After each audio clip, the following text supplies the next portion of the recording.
All right, so let's kind of transition to strategic planning readiness. This is an interesting topic here because this is one of the key services our customers purchase from us. We are known for our work here. We utilize a couple of mechanisms to help our clients navigate through and complete their strategic plans.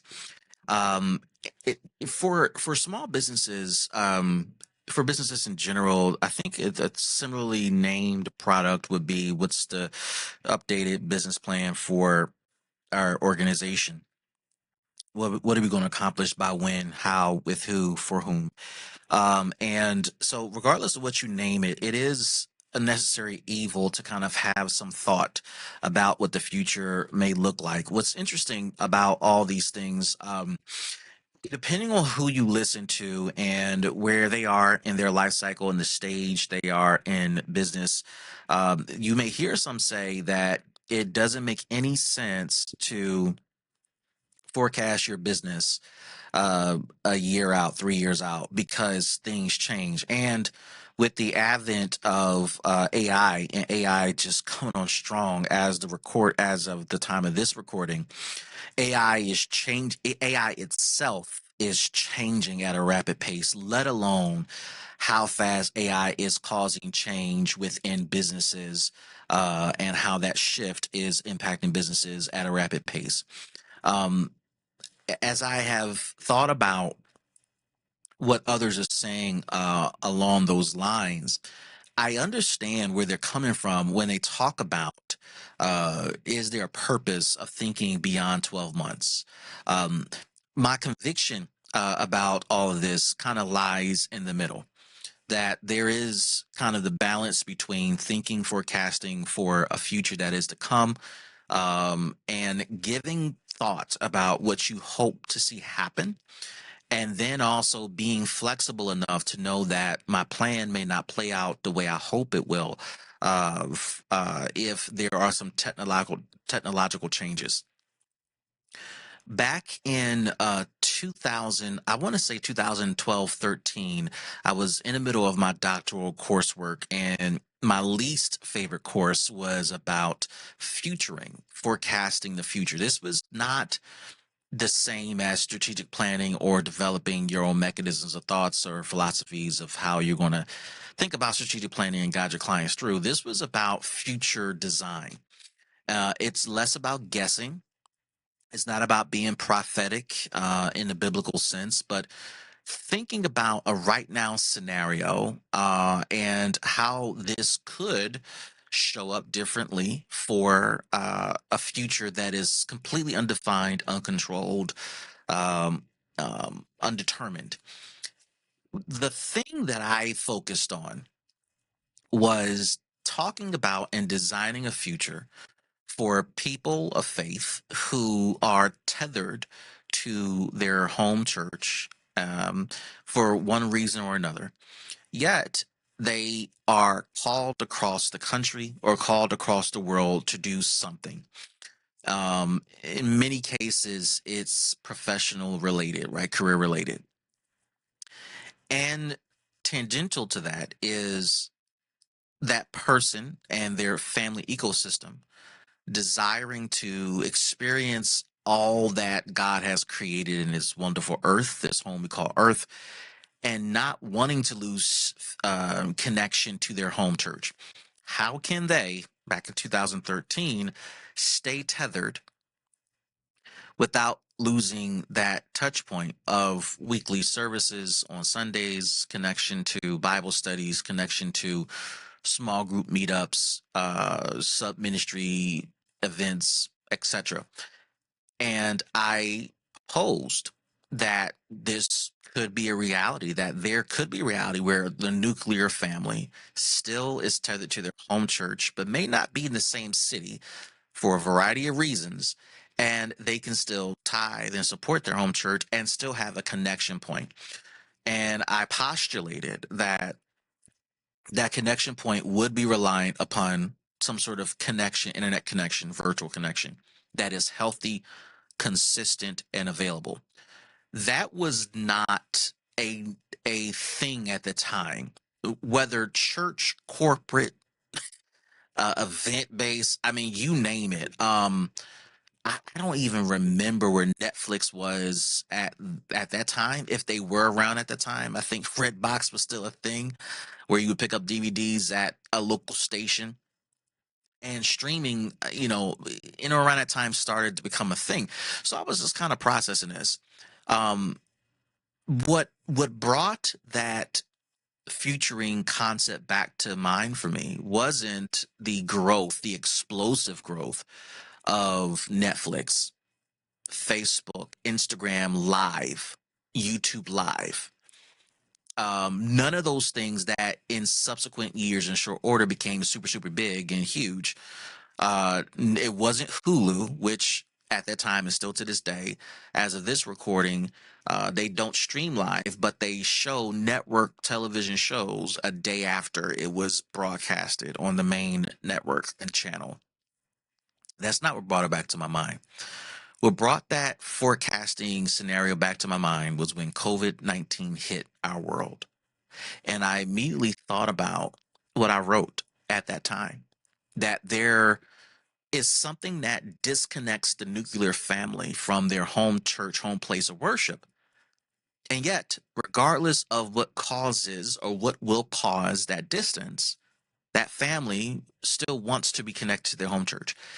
Lo and behold, all of us around the globe, here, certainly in the US, we were disconnected from our places of worship physically, but the churches, the nonprofits, the small businesses, the businesses at large, operations that were able to turn on or turn up some of their virtual connection points to their customers or events, etc., services were able to not only survive but thrive. In the music world, a thing called verses became a thing where two artists in the same genre would play their best hits, sometimes perform their best hits in their own facility, their own home, their own studio, and it was streamed, the comparison. So people were getting entertained. Um, Basketball had the NBA bubble. People were getting entertained from that. Churches that didn't have bandwidth to handle traffic saw traffic spike for that period of time. And I thought about what that meant. That 10-year, almost 8 to 10 year old, I hate to call it a prophetic view, but you get the sense, right? What I'm saying, that it was 8 to 10 years old of forecasting something that didn't take into account that there was going to be a global pandemic that would rock our world, that would change, how we normalized a lot of things. I say that to say strategy and strategic thinking, strategic planning is a both and, where you're looking at the future of what you expect, hope, and plan to accomplish with the following subsequent steps. And there's a flexibility to adjust to the right now moments that may derail the details of your plan, but bring you closer to the overarching goal of what you're trying to accomplish. I've learned this dealing with our customers and serving our customers. I've also learned this in my personal life, where as a person of faith, um, scripture talks about a man devises his plans in his heart, but God orders his steps. And as I begin to wrestle with that, I learned that that's how life works. I also learned that without a vision, people cast off restraint. That's another scripture. So there's a need for a vision, a plan, a forecast, a strategic thought, a business plan, a strategic plan, if you will, to create discipline within your business structure, within your operational principles. But I believe in God. I believe that things happen that will certainly disrupt my plan. And what I've learned is that my plan that I've developed with folks that I trust and love is specifically is designed to bring me to a particular point, a particular crossroad. And at that crossroad, I anticipate my plan being derailed because God will direct me where He needs me to go to fulfill the vision of the plan, but the how is not going to look anything close is not going to look anything close to what I thought and what I envisioned.